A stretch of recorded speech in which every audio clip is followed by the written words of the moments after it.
Hey, are you ready to grow your business? You have checked out the number one resource for business leaders, entrepreneurs, startup founders, and managers.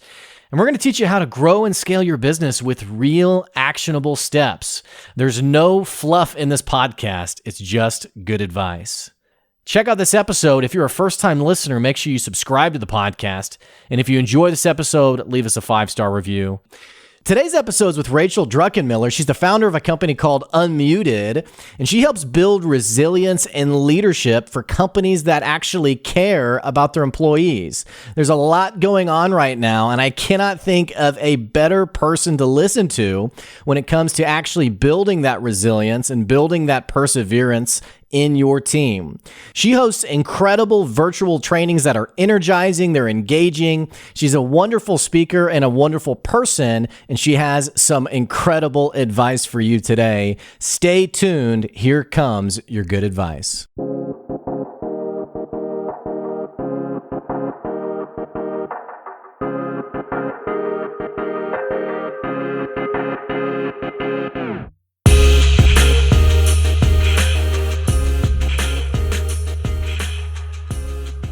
Hey, thanks for checking out another episode of the Good Advice Podcast. We have some great advice with you today. I got a special guest, Rachel Druckenmiller. She's joining us today. She's the founder of the company called Unmuted. Now, she has a couple of different ways she likes to describe this company. You may look her up as someone who does keynote speaking, workshops, and the like on resilience. She talks about being a mental health trainer for companies that care. But we were just joking about what she actually does, and she likes to call herself someone who does the soothing gut punch for people who really need that wake-up call. She was voted number one in the country for being a health promotion professional. Rachel, I'm so excited to have you here today. Thanks for joining. Thanks so much, Blake. I'm excited for our chat. Well, it's been kind of an interesting conversation already. And for the listeners, we chatted for a few minutes, just making small talk before we hit record. And Rachel, you were telling me that you've had, you speak on resilience. You speak on these things that I'm sure have to do with just perseverance and challenges and growth.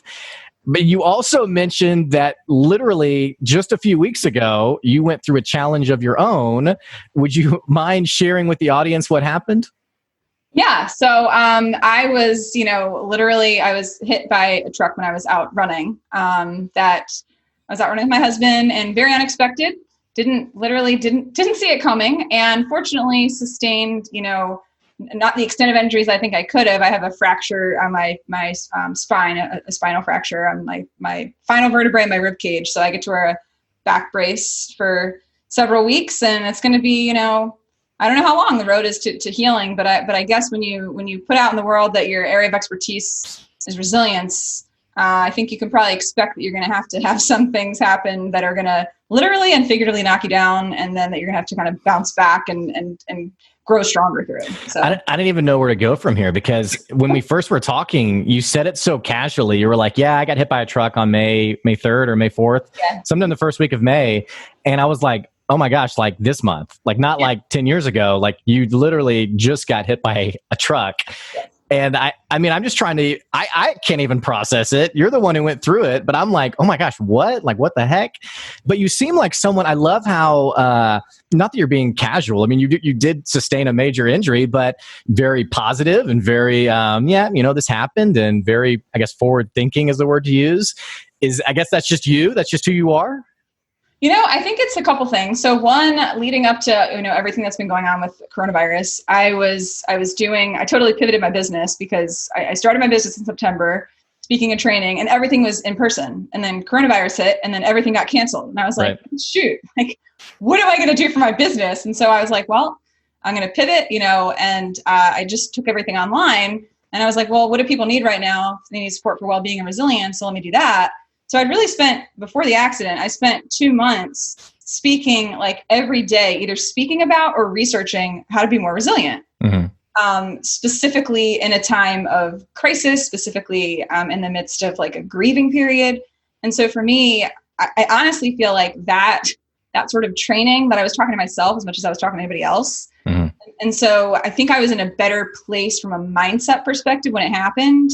Granted, I mean, it was very hard. That was like one of the hardest days of my life when that happened, especially being in a hospital where no one can come with you. So my husband had to like just not be with me the entire day. Yeah. Not know what was happening. But, as I was kind of going through that experience, I naturally think about what's like the gift or the lesson in this. Like generally speaking, I've come to the point of doing that because I've had a lot of different setbacks with my health since the time I was like really little, like burned out and got mono 3 years ago from just being like a overachiever who just wouldn't ever stop pushing myself. Mm-hmm. And so my body was like, well, we're going to shut down for a little while because you're not really paying attention. And so I learned a lot from that experience. And so I've just come to the point now where whenever I go through something really difficult, that I have a choice, and like all of us have a choice to stay stuck in it, right? And to just wallow. And to be honest, I've had periods of time where I've done that. And it's part of the grieving process, and trying to pretend like you're not sad or you're not angry is it's not healthy. Mm-hmm. And so I let myself kind of go through whatever I have to go through. So if it's a day where I'm just going to cry, then I let myself cry. But then I say, okay, I'm not going to stay there. So I think it's that choice of when we have something difficult that happens, we can either choose to like stay stuck in it, or we can say, all right, what can I learn from this? Even in the hospital, I was sitting in the hospital room, by myself, and was like, all right, there's going to be a story about bouncing back, and there's going to be a story about rising up when you get knocked down, and like all these things that are so relatable for people. So that's where my mind goes. My mind goes to like, how can I use this? Because this cannot be for no reason. Like this cannot have happened just to like make me frustrated for 5 months. Right. Now, is it maybe encouraging isn't the right word, but you're speaking on resilience, you're training people, you're helping people understand how to respond in the face of really hard circumstances. Mm-hmm. Has it been a bit encouraging, I guess, to eat a little bit of what you serve and see, I guess, kind of like put it, it's like for me, like I do business coaching and consulting. And so like when I get to apply that to my own business, it's like, oh, wow, this actually is a really good concept, or this is totally detached from reality. And so I'm assuming for you, it's been kind of refreshing to be like, oh my gosh, I have this stuff that I was already pretty passionate about and really experienced in. I have a new sort of just level of authenticity with it, I would guess. Yeah, I would say so. And I'd say that for me, the lesson I learned in the last season of being knocked down was how important it is to open up to people and to admit when I'm struggling. So I've always had trouble with that my whole life. I've always wanted people to see me as like the golden child. I've got it all together. I know all the answers. I'm the smart, accomplished one. I don't need help. I can do it myself. I come from a family of entrepreneurs. And so that was sort of my mentality. And so to be in a position where you have to be vulnerable and just let people help you, and your identity, when your identity is so tied to what you do, and it's like, I am worthy because I'm accomplished, or I'm worthy because I achieve stuff. When that's what my identity is wrapped up in, and then I can't do that in quite the same way, that puts me in a position of being like, all right, well, you just need to this is a season of receiving, and not fighting people on that. So like the day after the accident, a woman I had never met before. I've still never met her in person. We live near each other, and we were on we're going to be on a panel the following week about employee engagement. And she saw what happened and reached out through an email and was like, oh my goodness, can I set up a meal train for you and your husband? I've done this for a couple of friends. I've never even had a conversation with this person before. Okay. And so she reached out, and my initial reaction was like, well, I mean, we have like the means, like my husband can just like, it'll probably be hard, but like he can make meals and he already cooks anyway. And I started to rationalize why I didn't need help the day after I fractured my back. And I was like, you are being absolutely absurd. Somebody wants to help you, and you say yes, Rachel. And so I reached out to her like that day, and I was like, yeah, let's have a conversation. And that evening she spent 40 minutes on the phone with me, set up the whole thing, and then started sending it out to her network, signed up to bring the meal on the first day, like added extra stuff to our order, like added dessert to our order just to and then people just started sending cards and sending flowers and signing up to bring us meals and Grubhub gift cards. And to me, it's just like this, to feel so supported in a season where you feel kind of like weak. Like when you feel like you have a deficiency, like there's a lot of stuff I can't do right now. Like I can't even like dress myself. Like my husband has to like literally do like so many things for me. Fortunately, standing is the most comfortable position, relatively speaking, so I can do stuff like this, you know? But going through this has reinforced to me how important it is to be socially connected and to rely on your network and to lean on people and to not be apologetic about it.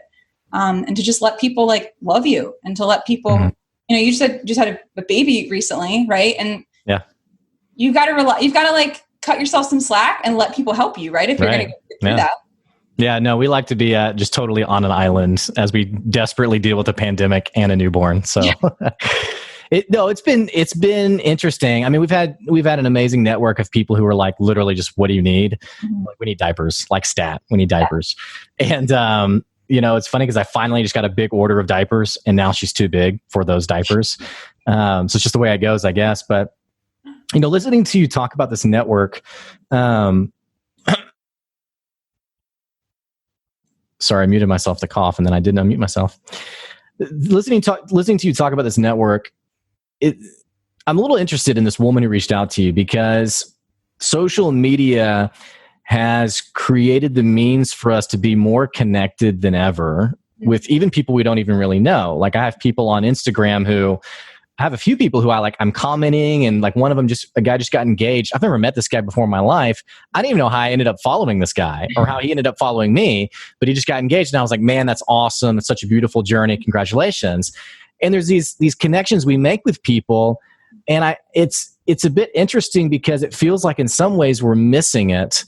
Because, for example, you have this woman who reaches out to you, and I don't know about you, but a lot of times, even especially in business, when someone reaches out and offers help, it's not genuine. It's not legitimate. It's, I'm trying to maybe get you to buy something from me. I'm trying to get you on my newsletter. But what you're talking about is this very authentic, genuine sort of sweetness of the human condition that you don't always hear about. And so I'm just a bit fascinated as to who this person is, but especially this experience that you've gone through. There's no question in there. I'm just sort of musing on really what you're talking about. You know, I think a lot of it, first of all, her name is Lynn Argenbright. So she's wonderful, amazing. I'll have to give her a shout out for that. But like, I think part of it is I'm intentional with the messages that I put out. So I put like daily videos on LinkedIn. Sometimes I'm like singing to people and whatever. And I know a lot of people that I've never met before follow that stuff and they'll comment on it, or they'll say how much I look forward to these videos every day. And you inspire me, and thank you for being honest and real. Like even the week after the accident, I was still posting videos. I wasn't like chipper and smiling and singing to people because I didn't feel like it. I felt I was in a lot of pain and you know, emotionally, and it was hard, but I was honest with people. And so I think a lot of it is that when your goal, and mine is to just like be a contribution in the world and to have a positive impact, and to be, for me, part of being unmuted means being honest about where I am and not trying to sugarcoat it and not trying to pretend like I'm something other than what I actually am. And so I think because people see that and trust, that there's like a trust that builds as a result of showing up that way. And so I think, you know, and my heart, again, when I'm putting like content out, is to just like, this is what I'm feeling right now. And I know that I'm not alone in this. And so I want other people to feel invited in and like, they're not alone either. And so I don't know if like it's connected to that. I think some people, I mean, she's offered other things too. She's like, pick out which one of these intent. There's a company called My Intent. Pick out which one of these bracelets you want. Let me know what word you want. I'll send it to you. I'm like, who is this purple unicorn? Like, and, you know, initially I was like, that's too much, you know, but a lot of it is just like, I feel like, what do they say? Your vibe attracts your tribe. And I don't know if it's different for like, you know, men and women, you know, and I'm not sure if that's any different, but they're just such, you know, just such incredible people in the world. And I think it's one of the things I do is I celebrate those people. So I'm really intentional with even sharing pictures when we could actually be with other human beings in person, sharing pictures of inspiring people that I meet and sharing their stories. And so I don't know, I guess it's sort of like, I don't know, coming but what you're talking about, it's too cheap to just call it optimism. Like when we talk about optimism, I feel like that, and this is just totally me projecting here, but I feel like it's it's too simple of word. It's like, oh, you're an optimistic person. And what I envision for that is like someone who maybe is a little bit bubbly, or,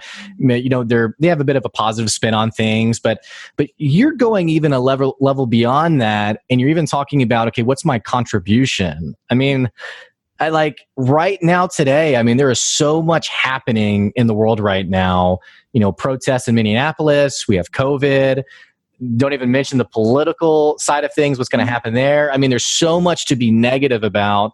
And frankly, a lot of people, that's their MO, is they are the keyboard warrior who gets on social media and they rant about whatever the latest thing is. Yep. You're talking about, it's almost like a level of personal accountability of, what do I owe to other people out there? And like, how should I be using my giftings, and how do I not waste it? And it's just very motivating to listen to. I'm curious, has that always been who you are? I mean, have you had to develop that over time? I mean, where has that come from? Yeah, I mean, I think a lot of it, I was raised by two incredible parents. I know one of them has also been a guest on here, Michael Bryant. And so I think part of it comes from, I had really fantastic parents who went through their own stuff, by the way. I mean, I was 5 years old.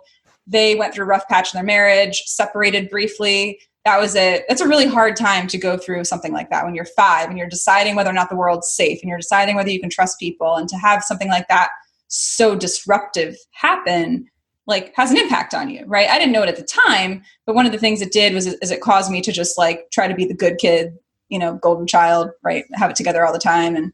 And when everything else around me was falling apart, I was like, but I will always have it together. I will have it together. I will have it together. And I was a very kind of shy and quiet kid. And so I think part of it was just like, I almost like suppressed myself for so much of my life.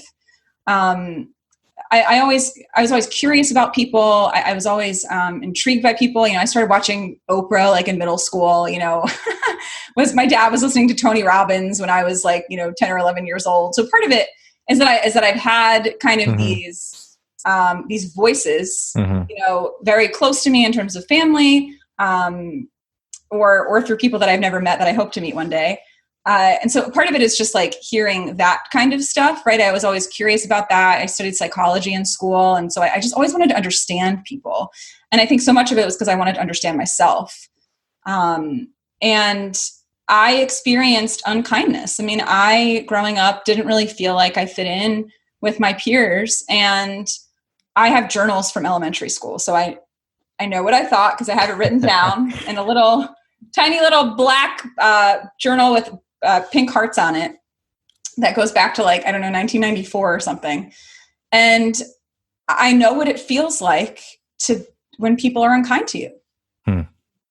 And, and I'm okay feeling whatever I feel as I'm saying that, but like, I know what that feels like. I know what it feels like to be left out. I know what it feels like to feel like you don't belong. And it's deeply painful. It's deeply painful. So part of what motivates me is that I know what that feels like, and I don't want other people to feel that way. Well, tell me how did that lead to what you're doing now, and I love the word you used, a soothing gut punch, waking people up. You're talking about resilience, mental health training, but it's not just for anyone. And you have a special niche here with employees in particular. Talk to me about how you've taken that experience and built that into the business you're doing now. Well, for me, it's a lot of what I get asked to do is to talk about, how can we help leaders to be more intentional, for instance, because again, people do things. I think a lot of times their intention is, they're not ill-intentioned, but they're not aware of the consequence of like the aftermath of what they leave when they mistreat people. And so much of like my journey has been in the wellness industry. So I spent, 13 years in the wellness industry, and I saw people just like kind of blaming and finger pointing at people why like they weren't healthy and you need to stop eating this and put this down, start exercising, whatever. And I realized that so much of it was just that like people weren't treating each other well, and they weren't ever necessarily taught how to either. Right? To have compassion, to have empathy, to listen to people, to give people some grace and the benefit of the doubt, to recognize that somebody who's being a jerk probably didn't wake up in the morning and said, I'm going to be a jerk today. They probably have some stuff that happened that's affected how they show up. They don't feel safe to let their guard down and be anything other than tough. So I had that kind of perspective that I think is shaped by my own experience coming into this, that just really gives me gives me the opportunity to be in situations with leaders or at a conference or in a virtual training, because that's basically what everyone's doing now, to really help people feel seen.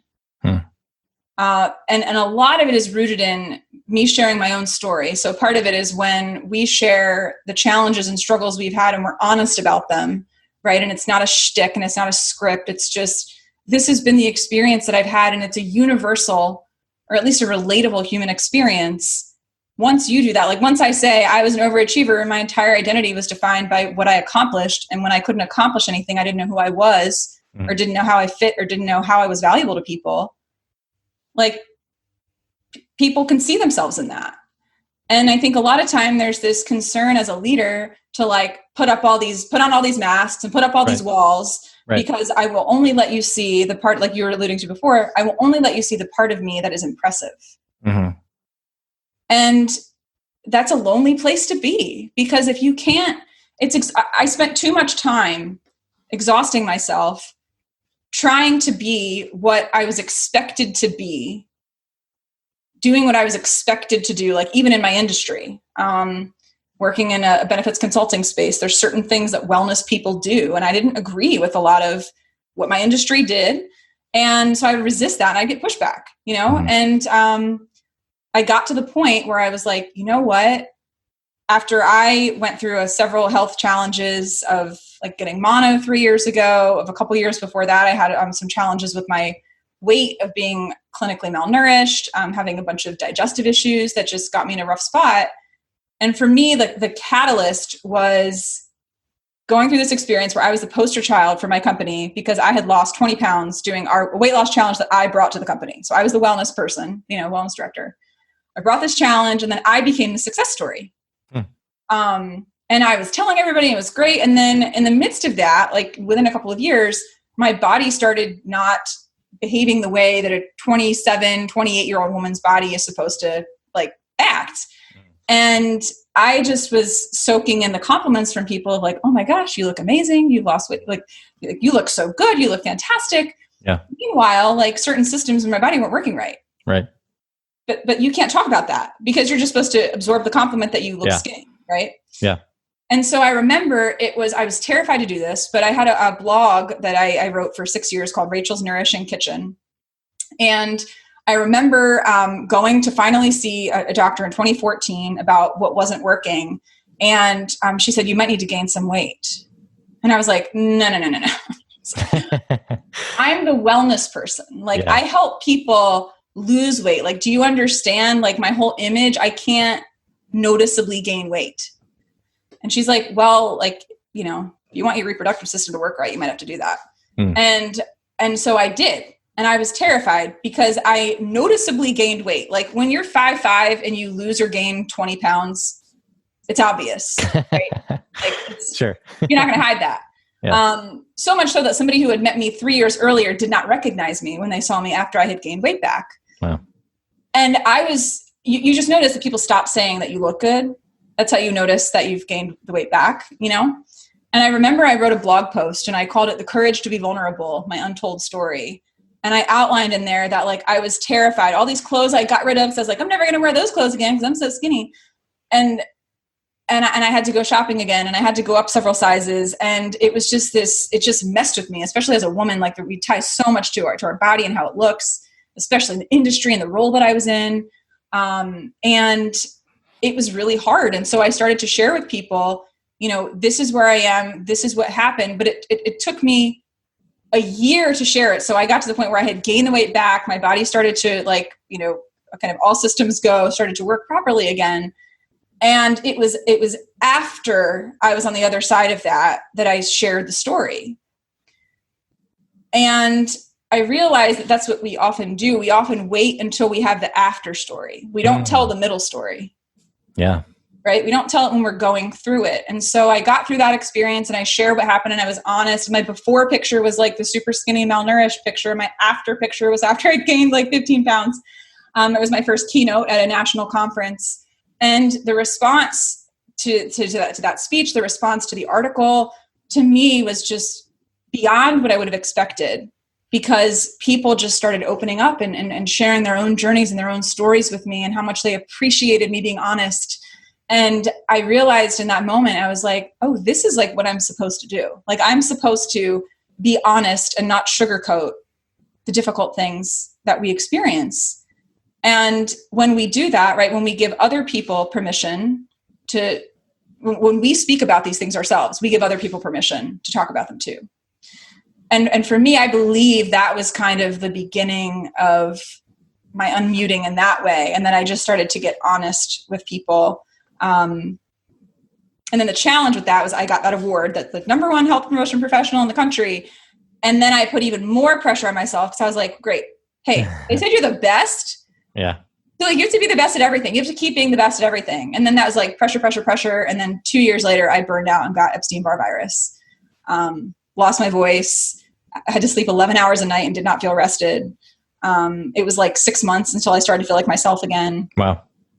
And in the middle of it, so before I was like better, I was like, I'm going to start talking about burnout because I know I'm not the only one that has this experience of never feeling like I'm enough and pushing myself beyond what's humanly possible.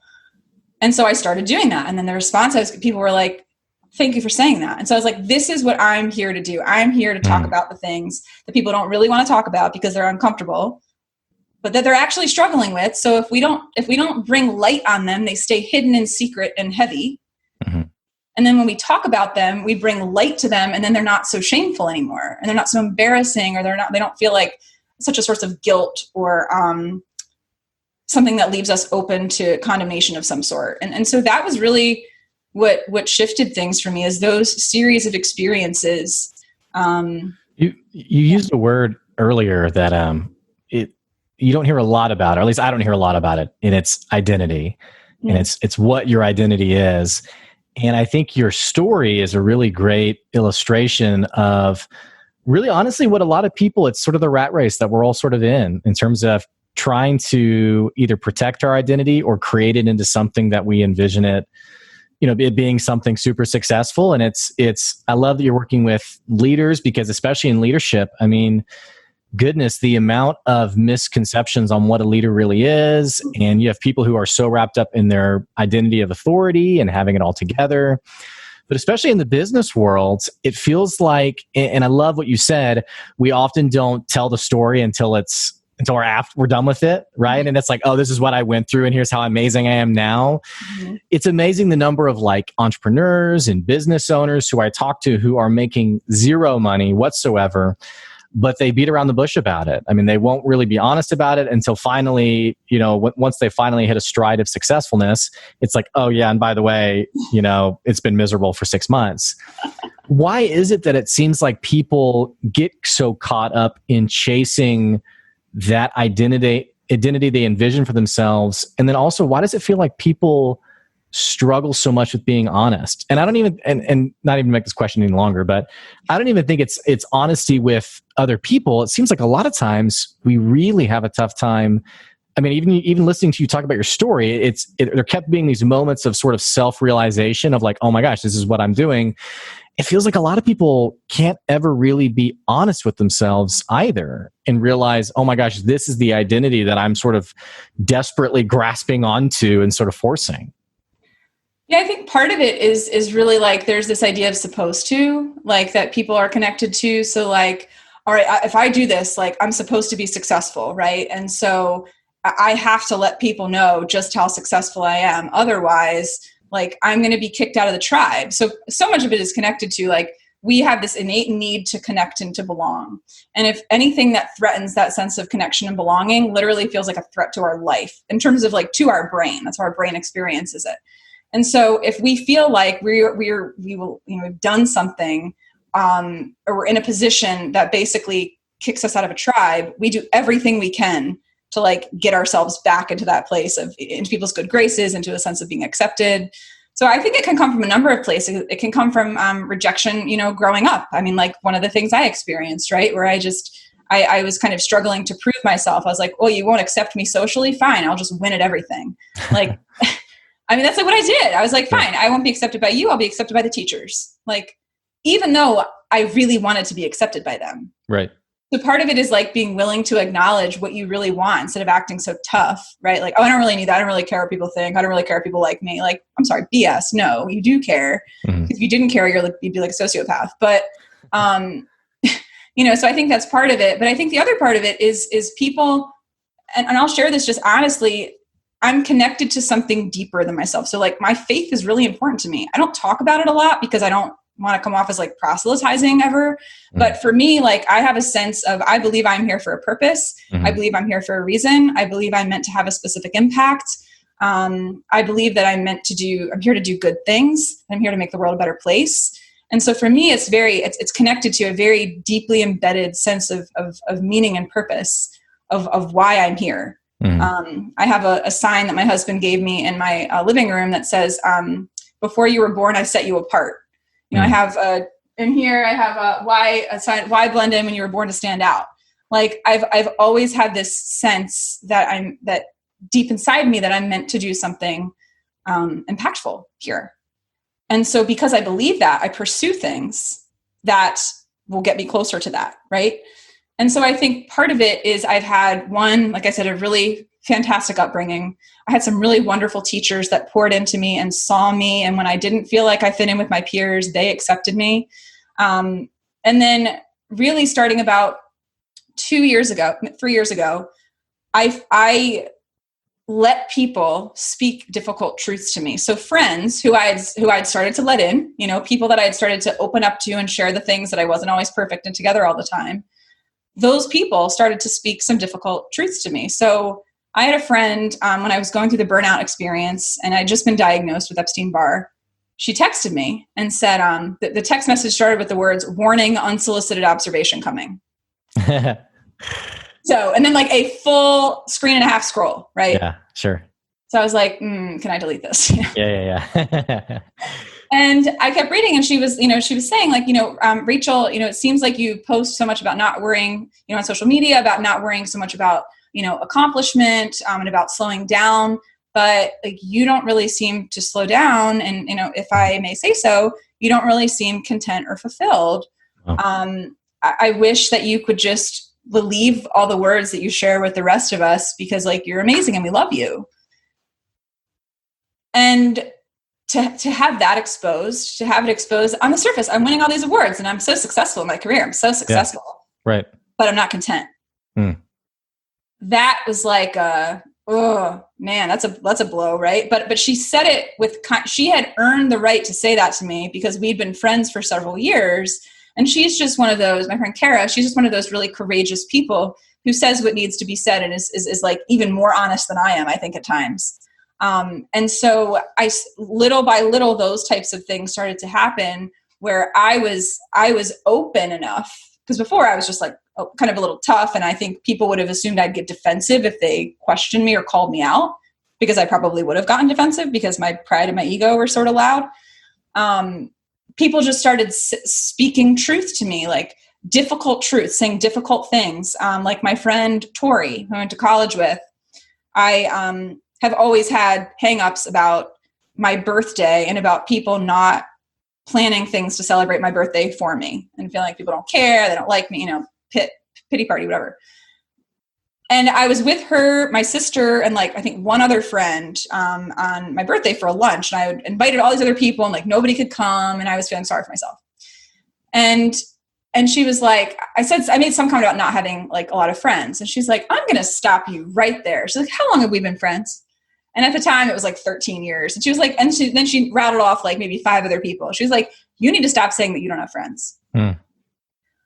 So part of it is like, we have to most people are not willing to put themselves in positions where they have people that know them well enough to call them out. And she's a friend that I had been sharing lots of deeply personal, vulnerable things with for over a decade. I just didn't share them like kind of more collectively. I could have one-on-one conversations with certain people I'd be very honest with, but it wasn't until a couple years ago that I started sharing that more publicly. And so I really think a lot of it's been that is we allow, when we're open like that about what we're actually going through, we give people the ability to reflect back to us what they see, the good things they see, and so they can affirm us, and the things that that they know are not the best version of us, that if they have the courage, they can call out and say, I don't love you or care about you any less as a person because you have this thing that you do. Yeah. I just know that it's not the best of who you are. And so I want to let you know that because I don't think you have to live this way. Right. So, I mean, that's a long answer to a long question, but I mean, I think a lot of it's that I think is being willing to be in community. A lot of these people are people I go to church with. It's a very like a kind of a small community, but it's just a community of people that show up collectively. The expectation is that as a community, you show up with honesty. Well, and you sound like someone, because here's what I've noticed about people, especially when we talk about surrounding yourself with truth tellers. A lot of people, they surround themselves with the echo chamber, or like the people who say exactly what they want to hear, right? Uh-huh. And it's almost like, even when I've worked with like leaders, for example, and we talk about things like hard truths like, okay, maybe you're an egomaniac, or maybe you are, it's more about your title than it really is like serving your people. Mm-hmm. I've noticed that a very small portion can take that truth and roll with it. What I've noticed about a lot of people, though, is they don't actually want the truth, but they do want the perks of whatever status or award or achievement or what have you, as you know, short-lived as those things may be. What I love about you is you seem like someone who you are so desperate for the actual contribution that you want to make and the change that you want to make, that the expression I've heard is you have to be willing to pay the price. Mm-hmm. And I, at a young age, I never really knew what that meant. What I've come to learn since then is it's sort of, you know, dying to yourself and your own ego and your own, and not that you can't have things that you want or things like that, or that you're, and not even that, you know, not that we're like martyrs for our own business, but you're willing to set your ego aside and let someone tell you something hurtful because you know that it's for your benefit. I think that's really admirable in you. It's something that I don't know how someone turns that on, if that makes sense. It sounds like it's been with you since a young age. The people that I've known who've demonstrated that, it's been kind of who they are as a person. What I wonder is, how does the person who maybe they're in their 30s, maybe their 40s, and it's always been about them, and then they catch this glimpse of something different, of what does it mean to not put your ego forward, to be so wrapped up in identity. Any ideas on how that person sort of flips the switch? Well, I think one thing is you have to have a space and you have to have some sort of community, whether it's your family, colleagues, faith-based community, your kickball team, you know, whatever it is, like college buddies, your neighbors, I don't know. But I think it's contingent upon having a community that is psychologically safe, like a community where you feel safe to be yourself in. And this is something that for me has developed gradually over time. So for instance, with our community, we get together, we see each other Sundays, well, not now, but normally on Sundays. And then Wednesday nights, we host these small groups. And the questions and the conversations we talk about, and people cry, people talk about, you know, the addiction that they're going through, or the divorce, or people talk about real life stuff, you know? And when you're in a community like that for a dozen years, either you resist that and you eventually just like tap out, or you choose to like let it change you. So I think part of it is just like being open to letting community change us and to being curious. I think so much of it is about curiosity. So I'm a very curious person. There's an assessment that I would encourage people to take. It's free. If they haven't already, I'm like an assessment junkie. It's called the VIA Strengths Assessment. So it's VIA Institute on Character, if you just search VIA. And it gives you a list of your values kind of in order. So VIA stands for values in action. And so some of my top values are spirituality, love of learning, perspective, curiosity, and creativity. So my natural slant in life is I'm a naturally inquisitive person. I love to learn. And there's a part of me that's very deeply connected to something beyond myself. And so that collective, you know, sort of positions me to be this way, but every year I'm like eager to learn. You know, I had a friend describe it. She said, Rachel, and this was like just really meant so much to me. Another friend, Kara, said, you are a contender for breakthrough in every area of your life. Wow. And I feel that way. I feel that way in my marriage. My husband and I have worked really hard. We were very different communication style wise when we first got together. That could be a whole nother episode if you want to talk about how to have healthier, intimate relationships, communicate more effectively. But, I've been through ups and downs with my health, and I've just been on this quest to figure out, like, what can I do to optimize my life? Yeah. That's one of the things that drives me. And so I figure, what can I do to help other people optimize their lives, optimize their relationships, optimize their health, optimize their career? Because I feel so alive right now. I feel alive working for myself. I feel so free. I do what I want, when I want, the way I want to. And it's taken me a lot of time to get here. I've had people that knew me like a decade ago, and they're like, you're different. I've changed. So this has been a journey. It's been a lot of work. It's been a lot of tears. It's been a lot of falling on my face. It's been a lot of humbling moments. It's been a lot of my pride getting in the way, and me realizing it after the fact, and I have to like come back with my tail between my legs. I've done all that. And sometimes my ego still is like super loud and makes decisions for me that aren't my best showing up, but it's just being honest about that. Like, and tell me what you're doing now. Like, I mean, you've been on this journey. I mean, you said you started your business in September. Is that right?